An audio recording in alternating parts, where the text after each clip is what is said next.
Oger was suspended. We've dismissed Eric from the team, so he's no longer with us. One of 4 players suspended when Baylor began spring practice is gone. Eric Oger has been dismissed from the Baylor football program. That announcement coming today from head coach Matt Rule following practice. Oger was suspended heading into spring practice, one of 4 players for whom that was the case. Oger was also suspended for all of Big 12 play by head coach Jim Grove in 2016 for reasons, quote, related to his attitude. Today, Rule addressed why Oger is no longer a Bear and the fates of the other 3 players currently suspended. Not one single thing, just repeated violation of athletic department policies, and we love him, we wish him the best. He just he's not going to be with us anymore. The other 3 suspended guys, are they still just the same thing? Yes, sir. Suspended. Yes, sir. The other 3 suspended players are Trayvon Lewis, Justin Harris, and John Arthur. All 3 are redshirt freshmen. Heading into the spring, Rule said that some of the 4 were suspended for an alleged incident on campus, others for violation of team rules. However, he never differentiated who was who. Well, a well-liked Bulldog quarterback had himself a night against Italy in Week 6 with 350 passing yards and more passing touchdowns than he has seasons played with 5 of them. And it's something he says he never saw happening when he started playing football just 3 years ago. Kurtis Quillin live from Frazee Field in Temple with a look ahead to tonight's game. Hey, Kurtis. Well, Amani, like you said, the Central Texas Christian School Lions are undefeated at 6-0 heading into tonight's game. And when we caught up with the Lions ahead of this season, they said in order to accomplish their playoff goal, they felt they needed to be undefeated heading into district play. And a win tonight will accomplish that goal. Joining me now is the head coach of the Lions, Mr. Jeremy Callahan. Coach, we talked about that goal ahead of the season. What needs to happen tonight to make that goal a reality? Well, Curtis, the ruling by the NJCAA is nothing short of a travesty. In my 28 years involved in college coaching athletics, I have never seen anything like this.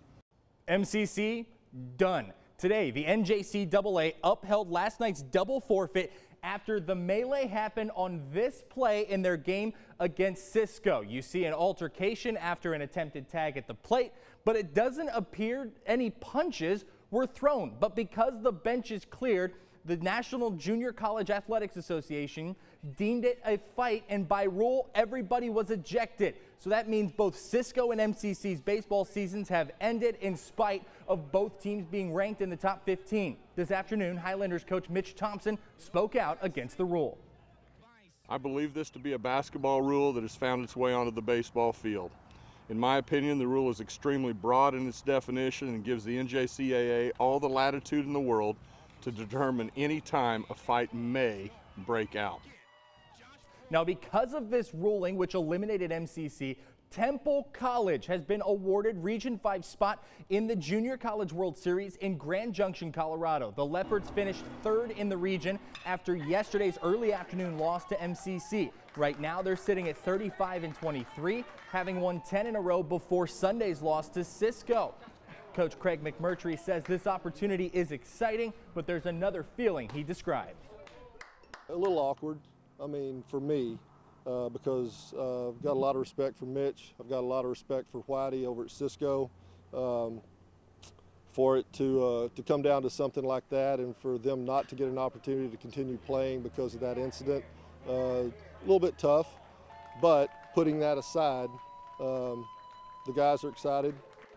It's the Leopards' first berth in the World Series since 2010. The Junior College World Series begins May the 26th. Mick, ring the bell. It's time for round 3. Mary Hardin Baylor, Mount Union. They met in 2016 in the semifinals. They met in the Stag Bowl last year. There's a little bit of a history with these teams, and it's turning into a rivalry right in front of our eyes. Both of these teams are rocking and rolling, but if I had to put my money on a team right now going a little bit further in between Midway and La Vega, it would have to be La Vega since they're rocking and rolling right now. You know, and you bring up a good point, but I want to bring up possible future matchups after next week for the Midway Panthers. Possible quarterfinals matchups. These are all barring results in other games that I frankly haven't had time to look into because we've been just slammed up here. Allen, who was in a tight one with Rockwall earlier, I believe they came out on top in that one.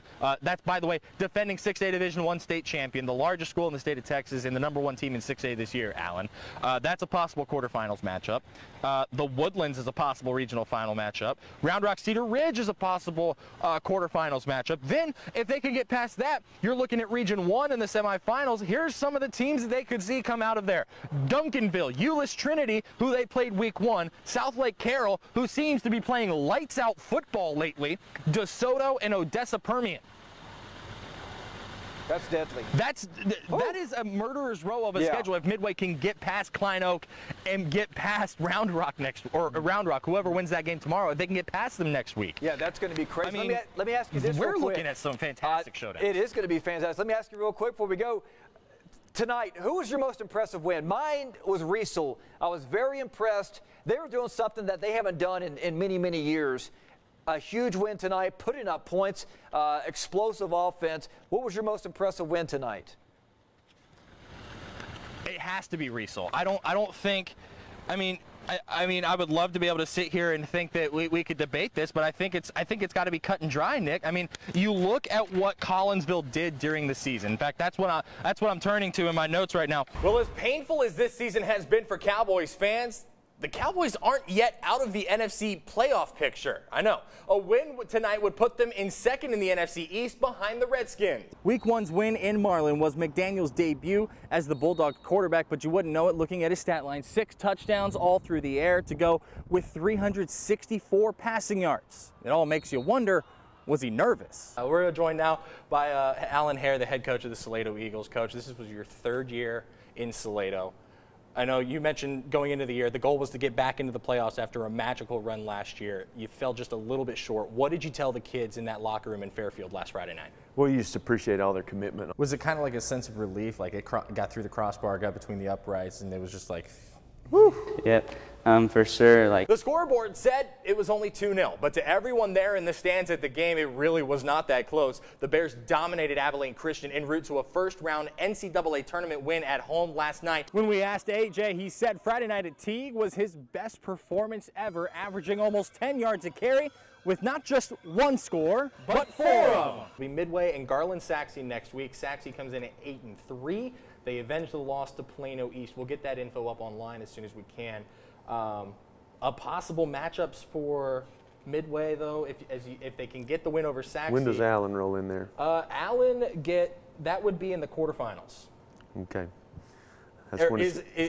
As a coach, is Allen do they look like as much of a machine as they do to some of the rest of us? I would certainly think so. The Crusaders have won 13 of their first 14 games this season by at least 3 scores. A large part of the reason, the dynamic play of senior running back Markeith Miller, who with his bulldozing runs has helped guide the Crusaders back for their 3rd straight appearance in the Stag Bowl. Lady Bears on the road facing Arizona State on the Navajo Reservation out in Arizona tonight. Sun Devils led by as many as 14, tied in the 3rd now. Kiara Russell works it to Kiana Ibis on the block. Turnaround jumper's good. That gives the Devils the lead. Tied again in the 4th on the rebound. Lady Bears, they're going to go in transition, pushing it up the floor to the freshman Nalissa Smith.